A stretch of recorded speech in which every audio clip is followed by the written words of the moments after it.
Hello, I'm Fergus. I'm head brewer at Adnams, and I'm here today with Ali, who's going to talk a bit about English hops in particular. So, Ali, if you tell us a little bit about yourself and what you do.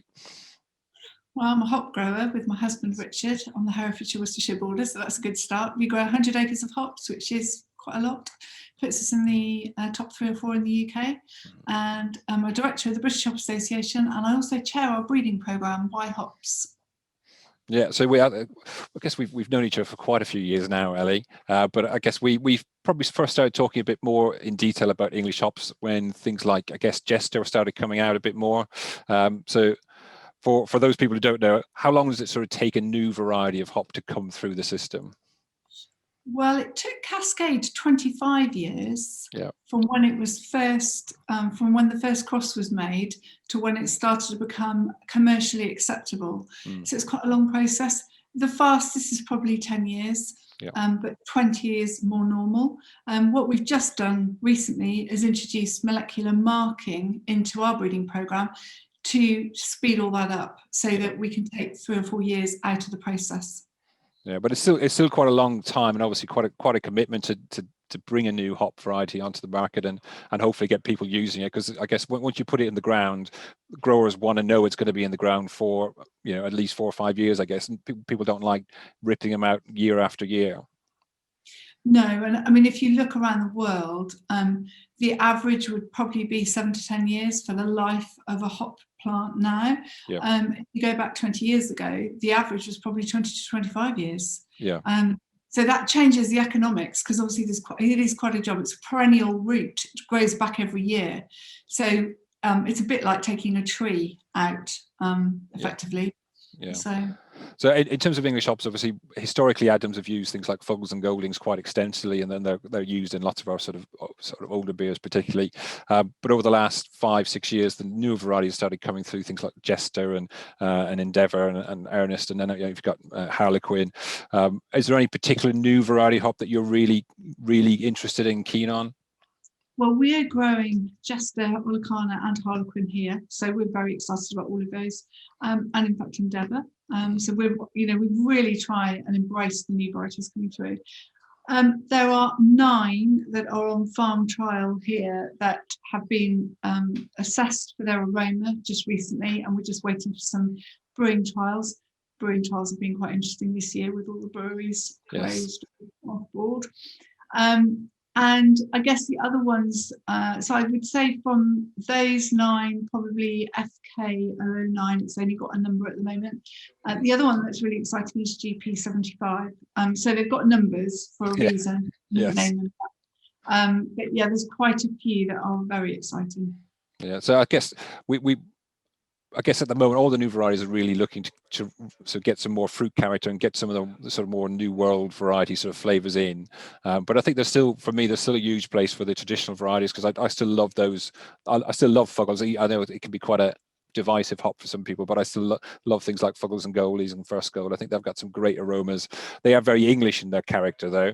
So what we've tried to do this beer that we're doing with Thornbridge is to embrace some of those characteristics that you get in English hops, but also start using some of the new varieties in there. So we actually got some UK Chinook, which actually I think had a phenomenal flavor. It had this really deep pineapple note, which we normally associate with sort of American grown Chinook, but this UK Chinook had some really nice pineapple as well. So we're trying to use the hops in the ways, I guess, that are best suited to those hops. So I think part of the reason we're making this commitment to try and use more English hops this year is that we recognise that over the last 10 years that the growth of Ghost Ship has meant actually our use of sort of hops from the US has grown, while our use of English hops hasn't grown, and in some cases it's sort of declined as things like Southwell Bitter have gone out of fashion a little bit. So those English sort of style beers have gone out of fashion, and I guess over the last year as cask beer has obviously had a pretty traumatic time, and proportionally the amount of English hops in cask beer must be quite high compared to US varieties. That you must have had some issues with some of the contracts going forward for your English hops. It's COVID has dealt the British hop industry quite a massive blow, actually.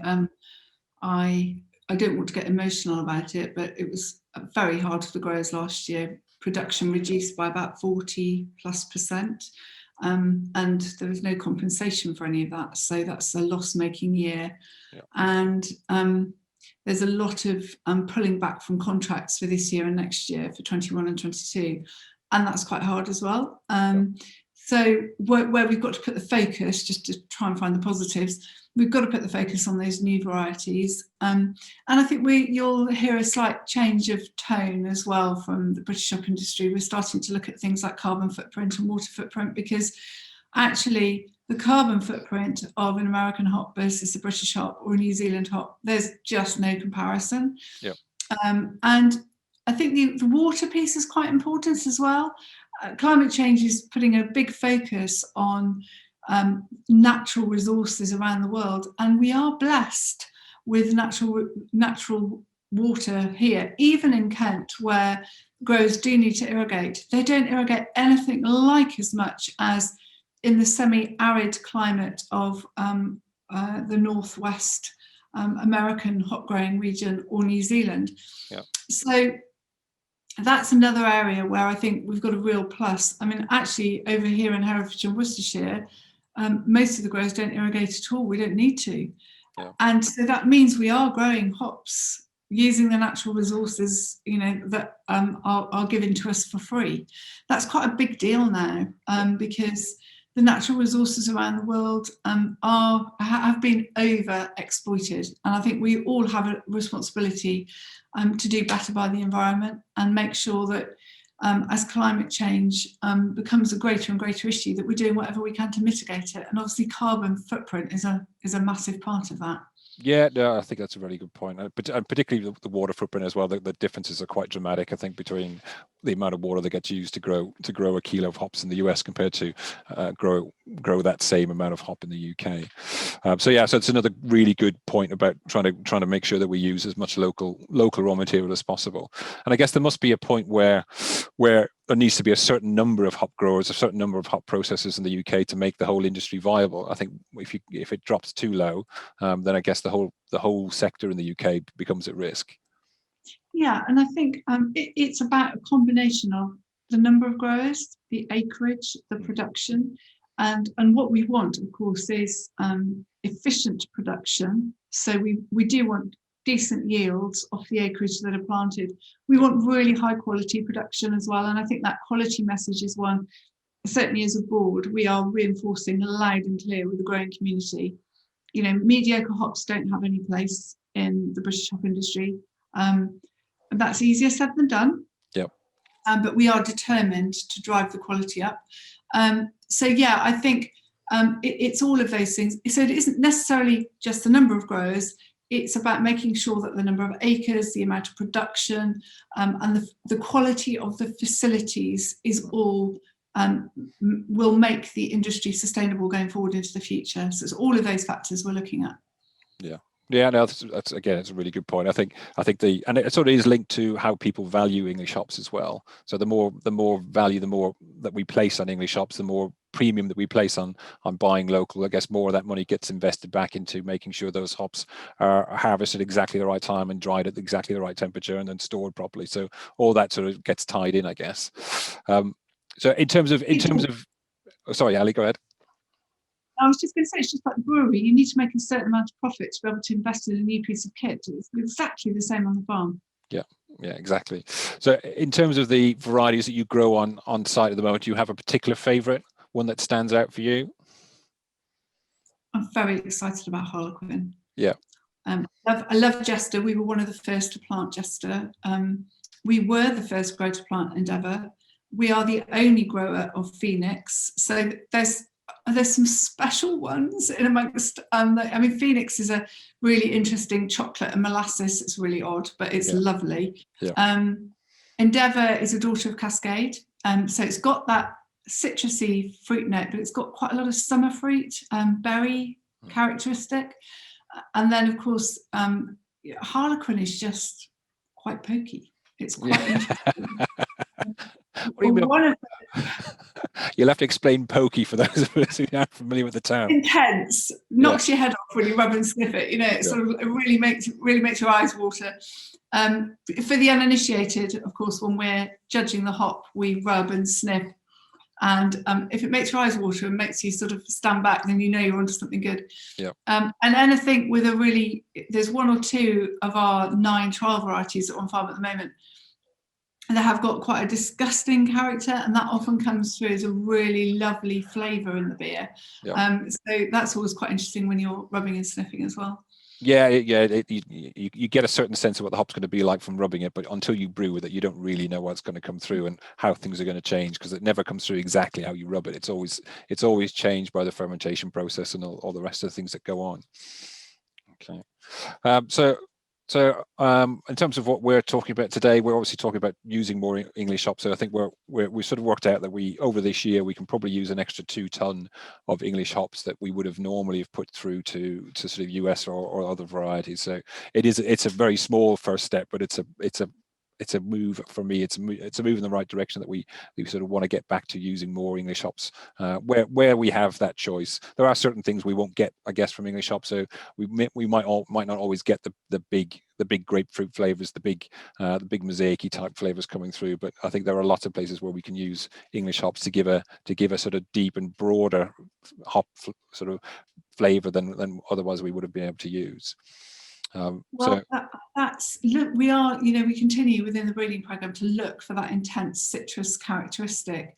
Some of it is down to our terroir and the heat and light intensity, and that's quite difficult, obviously, for us to fix. The weather is what we work with, but there's a lot of work and effort going in to try to produce the sorts of flavours that you want. But that's great news to hear, that there's that commitment coming from the brewery. Really, really exciting, and thank you. Yeah, no, I think please for me, contact it, because we all need absolutely that certainty. Yeah. No, I think we always try and contract as far forward as we can, to try and give the grower the sort of certainty that those, particularly on the newer varieties, I think you need certainty that people are going to use those varieties just to take the risk of planting them, because I think that must be the hardest part, I guess, when a new variety starts getting used, is actually how much do you plant and who's actually going to use it and how long, because when it's one-offs and seasonals, obviously you can get carried away with how much people are going to use, but until you see a contract that's going out for 2, 3, 4 years, then you don't really know how much people are really committed to it. Yeah, and I think looking at it through the lens of the brewer, of course, you may try a hop one year and think, oh yeah, that's quite nice, we'll put that in a seasonal, and then you might take a year off and then you'll come back to it and think, actually, we do really like that hop, so what can we do with a recipe of an existing beer? And you might do a little bit, and then you might do another seasonal, and then bang, you suddenly decide, yeah, we really like that hop. But actually 4 or 5 years have elapsed from when we first planted it. So it is that certainty. It's that to be a hop grower, you do need a bit of stamina, actually, because of course we can't expect you as a brewer to change your recipe overnight on a really successful beer brand. No chef would do that in a restaurant. So yeah, it's requires a bit of stamina. We have to keep at it, keep reminding you the great flavours. Yeah, no, well, I think you're doing a great job, Ellie. We've got some of your hops in this year, so we'll treat them as well as we can and make as good a beer as we can out of them. So thanks very much for jumping on. If there's anything else you want to say, then obviously shout away, but otherwise I'll close down the call. No, just I'm hoping that we might be able to get over your way and try them this year. Oh yes, that would be really nice. maybe towards the end of summer, hopefully. That'd be good. Fingers crossed. Well, good luck with it. I hope it all goes really well, and it's lovely to see you. You too, Ellie. Thank you very much.